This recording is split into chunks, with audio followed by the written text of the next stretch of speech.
ada seorang lelaki daripada keturunannya Qahtan yang akan memimpin manusia dengan tongkat.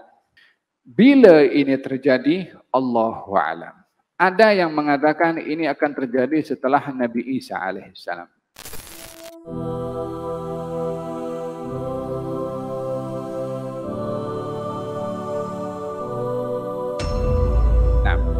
Wa dalam hadis yang berikutnya ada disebutkan la taqumu sa'atu hatta yakhruju rajulun min Qahtan yasuqun nasa bi asah.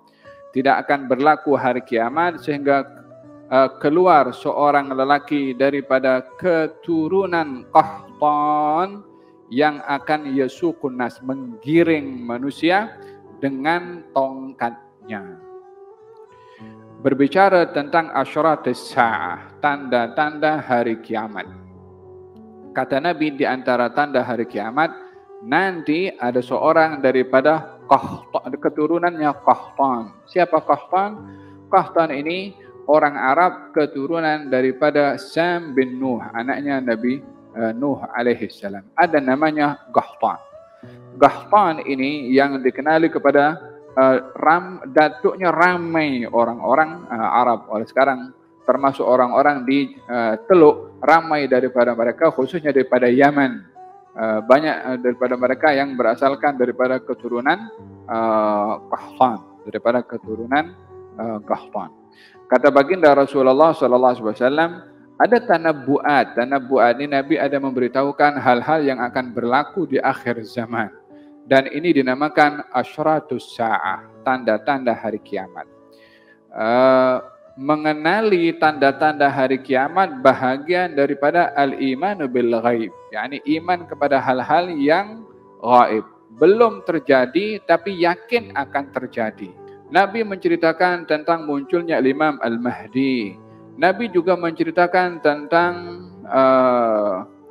adanya seorang bernama Jahjah, daripada namanya Jahjah,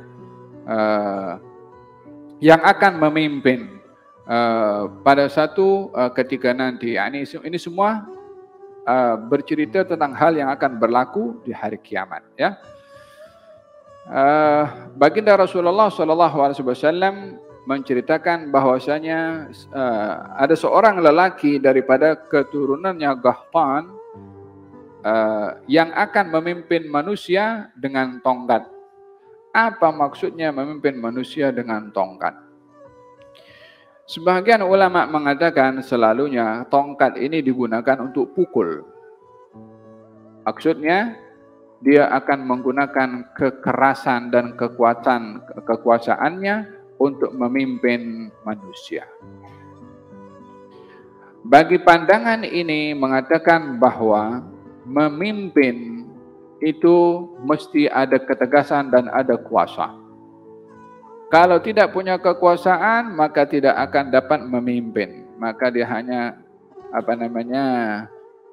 sepertinya pemimpin. Kalau tidak ada power, maka tidak boleh untuk memimpin.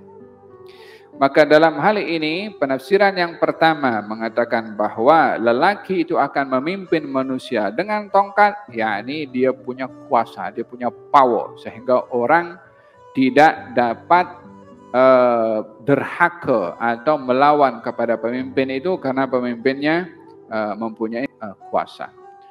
Dan di dalam kepimpinan, ya mesti ada kuasa. Karena yang dipimpin ini bukan semuanya malaikat. Kalau malaikat dipimpin, malaikat ini sami'na wa ata'na. Tapi kalau manusia ini macam-macam kerena, tidak seperti yang lain. Maka oleh sebab itu penafsiran yang kedua mengatakan pemimpin itu akan memimpin dengan tongkat, yang dimaksudkan adalah khusus kepada orang yang nakal. Maksudnya orang nakal nih yang tidak boleh lurus kecuali dengan rotan. Yang tidak boleh dia patuh dan taat kecuali dengan ketegasan. Jadi hadis ini pada penafsiran yang kedua merujuk kepada adanya seorang daripada Qahtan yang akan memimpin manusia dengan benar tetapi dengan kuasa yang keras untuk dengan kekerasan untuk meluruskan orang-orang yang tidak mau patuh kepadanya, sehingga pentadbirannya itu aman sebab dia adalah memiliki power untuk memimpin umat pada waktu itu. Bila ini terjadi, Allahu a'lam. Ada yang mengatakan ini akan terjadi setelah Nabi Isa alaihissalam. Setelah Nabi Isa, setelah Imam Mahdi. Setelah Imam Mahdi wafat, ya kan, dia ada proses atau masih ada fase antara Imam Mahdi sampai berlakunya hari kiamat, masih ada perpindahan kekuasaan daripada Imam Mahdi kepada orang lain.